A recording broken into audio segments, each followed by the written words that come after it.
Bismillahirrahmanirrahim. Assalamualaikum warahmatullahi wabarakatuh. Alhamdulillahirabbil alamin. Allahumma shalli ala Muhammad wa ala ali Muhammad. Anak-anakku yang mudah-mudahan senantiasa dirahmati oleh Allah Ta'ala. Pada kesempatan kali ini kita akan melanjutkan pelajaran kita dengan muatan pelajaran IPA dari tematik. Kemudian babnya adalah sistem pernapasan. Berarti ini mata pelajaran IPA.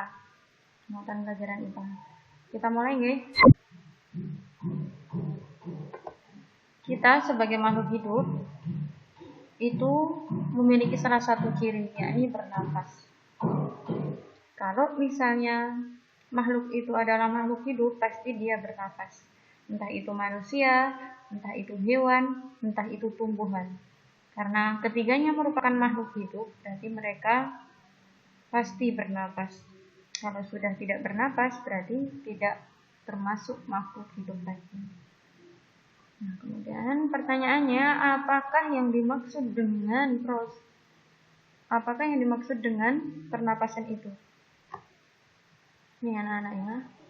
Pernapasan merupakan proses memasukkan oksigen atau O2 dan mengeluarkan karbon dioksida atau CO2 dari dalam tubuh. Tubuh kita itu sangat memerlukan oksigen. Sangat memerlukan oksigen untuk proses yang ada di dalam tubuh kita. Prosesnya itu apa? Nanti anak-anak akan mempelajari pada waktu SMP atau SMA insya Allah. Nah, yang perlu anak-anak ketahui sekarang ini bahwa tubuh kita sangat memerlukan oksigen.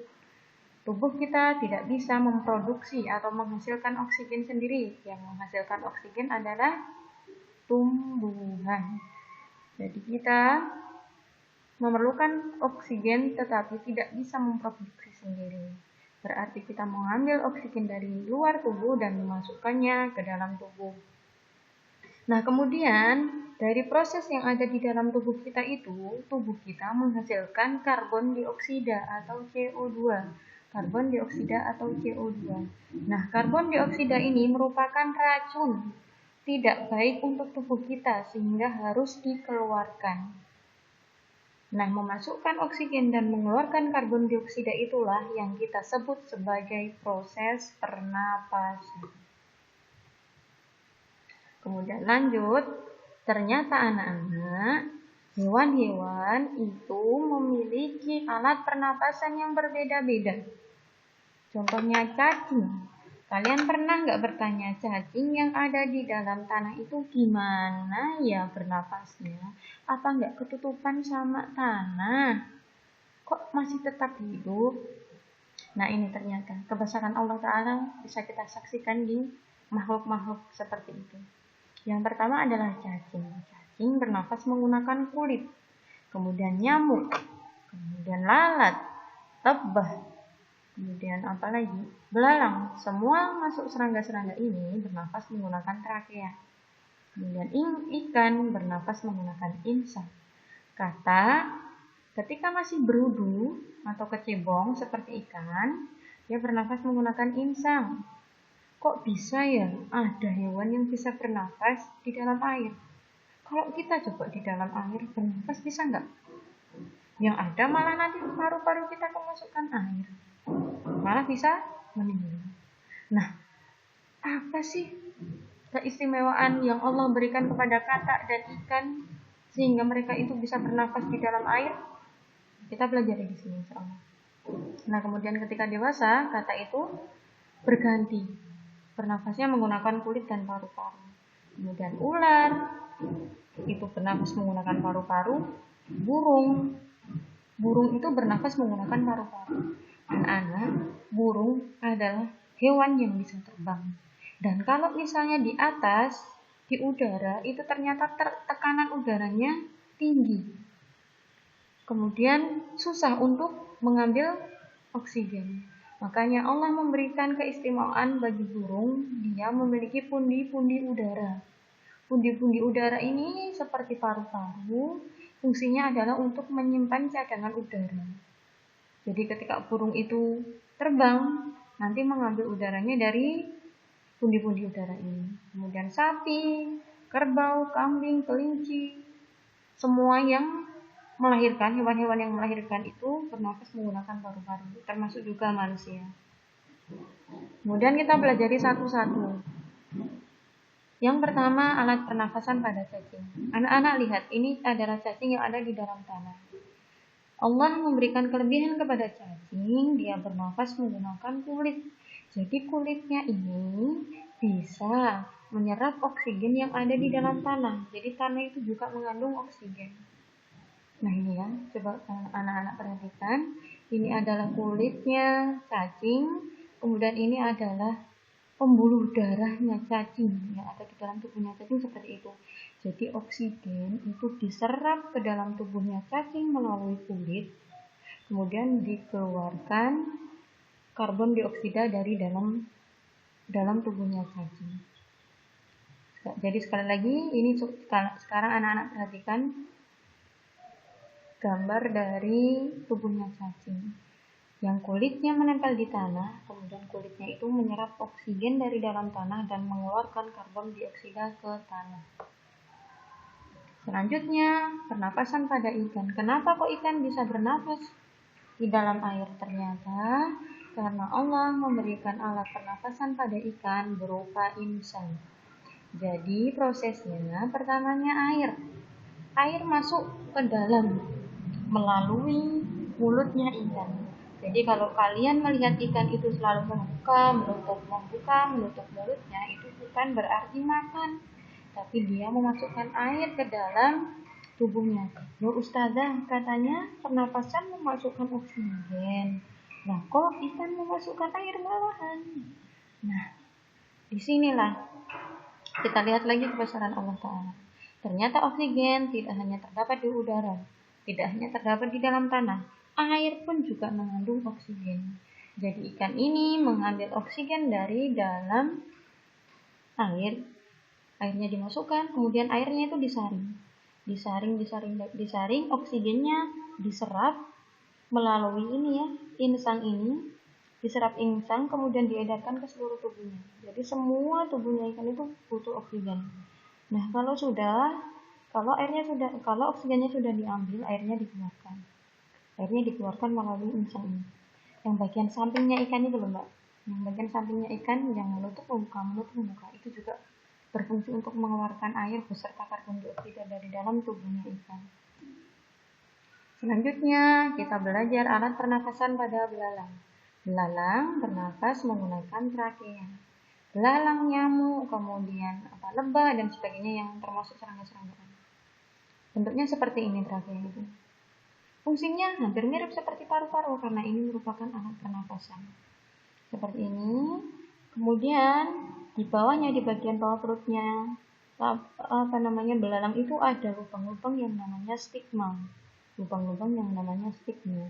Nah, belalang mengambil udara dari lubang-lubang ini, dari lubang-lubang stigma, kemudian udaranya dimasukkan ke dalam tubuh dan oksigennya diambil belalang melalui trakea itu, kemudian karbon dioksidanya juga dikeluarkan melalui trakea. Selanjutnya pada burung. Nah ini anak-anak perhatikan, yang dimaksud pundi-pundi udara itu seperti ini, banyak sekali. 1, 2, 3, 4, 5. Ini berisi udara yang digunakan burung untuk bernafas ketika terbang. Nah kalau yang besar ini, yang satu ini adalah paru-paru. Paru-paru juga digunakan untuk bernafas pada burung. Selanjutnya ini, Allah menciptakan manusia itu dalam bentuk yang sangat kompleks, yang sangat sempurna. Jadi sistem-sistem yang ada di dalam tubuh manusia itu paling sempurna dibandingkan dengan hewan-hewan yang lainnya.